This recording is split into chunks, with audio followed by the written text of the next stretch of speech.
भाई बहन का प्यार। अमित एक बहुत ही होनहार लड़का था जो हमेशा ही ईमानदारी के साथ अपनी पढ़ाई पर ध्यान देता और हमेशा अपने पिताजी के काम में मदद भी कर दिया करता था। ऐसे तो वह बस सिर्फ 12वीं कक्षा का छात्र था, लेकिन फिर भी उसमें गजब का आत्मविश्वास था कि वह अकेले ही अपने पिता का काम संभाल लेता था और साथ में पढ़ाई पर भी ध्यान देता था। अमित की मां का देहांत 2 साल पहले ही हो चुका था और उसकी एक छोटी बहन थी जो स्कूल जाती थी, लेकिन कभी कभी इसे भी स्कूल से छुट्टी लेनी पड़ती थी क्योंकि अमित के पिताजी सही समय पर उसके स्कूल की फीस जमा नहीं करवा पाते थे। छोटी बहन को पढ़ाई का शौक नहीं था, लेकिन फिर भी अपने भाई के कहने पर वह पढ़ाई करने लगती थी। एक दिन छोटी बहन के पड़ोस में रहने वाली उसकी सहेली ने उसे अपने बर्थडे में आने के लिए कहा था। साथ में उसे रेड कलर की ड्रेस पहनने को कहा क्योंकि उसकी बर्थडे पार्टी की थीम रेड कलर थी। अमित की बहन इतनी समझदार नहीं थी और वह बार बार अपने भाई से जिद करने लगी, भैया मुझे नई ड्रेस खरीद कर देना, कल मुझे अमृता के बर्थडे में जाना है जहां रेड कलर पहनना होगा। ऐसे में अगर मैं नहीं पहनूंगी तो लोग मेरी हंसी उड़ाएंगे और मुझसे कोई दोस्ती नहीं करेगा। अमित, अरे ड्रेस से क्या लेना देना है, तू बस उस पार्टी में जाकर मजे करके आना। बहन रोते हुए, नहीं भैया मुझे तो वही ड्रेस चाहिए, नहीं तो मैं बर्थडे पार्टी में नहीं जा पाऊंगी।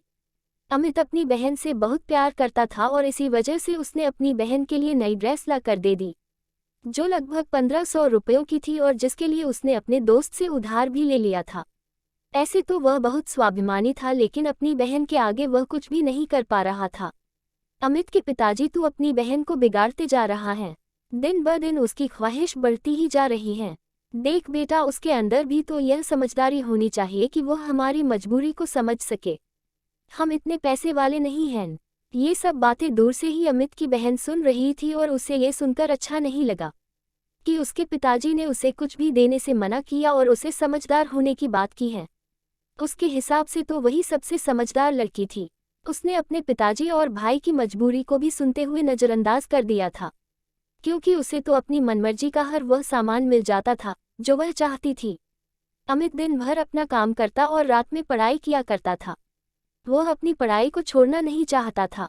यूं ही एक दिन वह पढ़ाई कर रहा होता है, अचानक उसके दोस्त राजीव का फोन आता है जो उससे कल होने वाली पार्टी में चलने के लिए कहता है।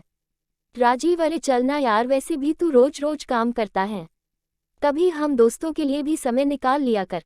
अमित, हाँ हाँ क्यों नहीं, मैं भी तुम लोगों के साथ चलना चाहता हूँ, लेकिन क्या करूँ, मजबूरी है।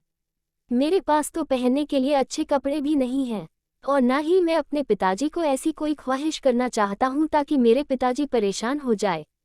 राजीव के बहुत कहने पर भी अमित तैयार नहीं होता और वह हमेशा पढ़ाई पर ही ध्यान लगाना चाहता है। ये सब बात होते हुए अमित की बहन सुन लेती है, जिसे थोड़ा थोड़ा अफसोस होने लगता है कि जो भाई उसके लिए सब कुछ करने को तैयार है, वह खुद के लिए कभी कुछ कर ही नहीं पाता है। ऐसे में अचानक ही अमित के पिताजी को किसी दूसरे शहर जाना पड़ा जहाँ पर कुछ जरूरी काम आ पड़ा था। अमित की बहन, भाई मेरी सहेली बता रही थी कि शहर के मॉल में एक बहुत अच्छी प्रदर्शनी लगी है जहां पर बहुत तरह तरह के डिजाइनर कपड़े मिल रहे हैं, वह भी सस्ते दामों में। मुझे भी वहां से कोई अच्छी सी ड्रेस लेकर दे दो ना, जिसे मैं अपने बर्थडे में पहन सकूं और मेरी सहेलियों को नीचा दिखा सकूं। अमित, तुम ये गलत सोच रही हो। हमें कभी किसी को नीचा नहीं दिखाना चाहिए, बल्कि अपने कर्मों पर भरोसा रखना चाहिए। बहन, भैया आप ही मुझे दिला सकते हैं, नहीं तो पिताजी तो हमें लेने ही ना दें। दिन भर अपनी मजबूरी बताते रहते हैं और कभी मेरा ध्यान भी नहीं रखते हैं। अमित उस समय चुप हो जाता है क्योंकि उसे अपने पिताजी की मजबूरी अच्छे से मालूम है, लेकिन छोटी बहन इन सब बातों से अनजान थी। तभी अमित को ख्याल आता है कि उस प्रदर्शनी में जाने के लिए महंगे पास की जरूरत पड़ती है जो उसके पास नहीं है। ऐसे में वह दौड़कर अपने गुल्लक को टटोलने लगता है और एक एक करके पैसे जोड़ने लगता है ताकि वह अपनी बहन के लिए उस प्रदर्शनी के पास उपलब्ध करवा सके।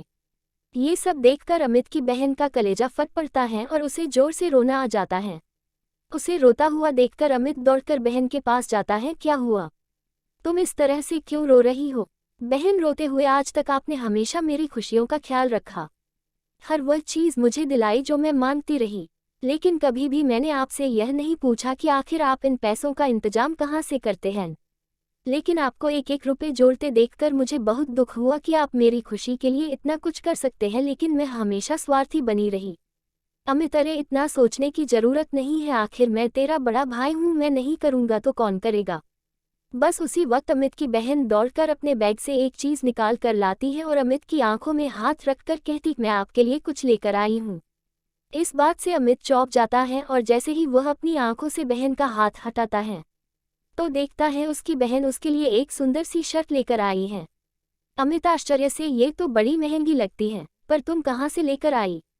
बहन, आपने जो मुझे थोड़े थोड़े करके मेरे खर्चे के लिए पैसे दिए थे ना, मैंने उसे ही जोड़ कर रखा था कि मैं उससे अपने लिए कोई अच्छी ड्रेस खरीद लूंगी, लेकिन जब मैंने आपके दोस्त की बात सुनी और आपने उसे पार्टी में जाने के लिए मना कर दिया, बस मैंने उसी समय ठान लिया था कि मैं आपको एक खूबसूरत सी शर्ट लेकर दूंगी। उम्मीद करती हूँ आपको ये शर्ट पसंद आएगी। अमित खुश होते हुए, अरे ये तो बहुत ही अच्छी है, मैं तो सोच भी नहीं सकता कि मेरे लिए कोई इतना भी कर सकता है। बहन भावुक होते हुए, ये तो मेरी तरफ से एक छोटा सा तोहफा है, लेकिन आज तक आपने जो मुझे प्यार और सम्मान दिया है उसकी तो कोई भी तुलना नहीं की जा सकती।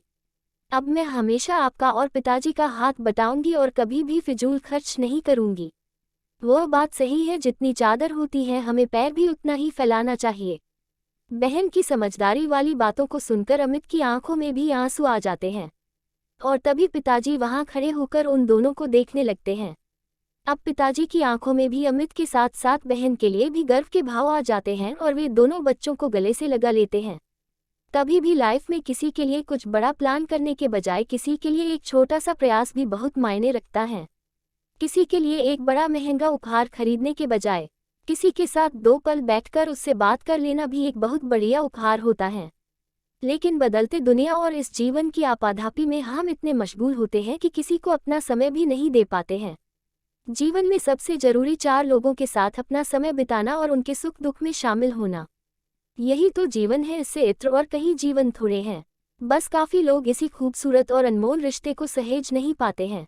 अगर आपको हमारा वीडियो पसंद आए तो कृपया लाइक करें, सब्सक्राइब करें और बेल आइकन दबाएं।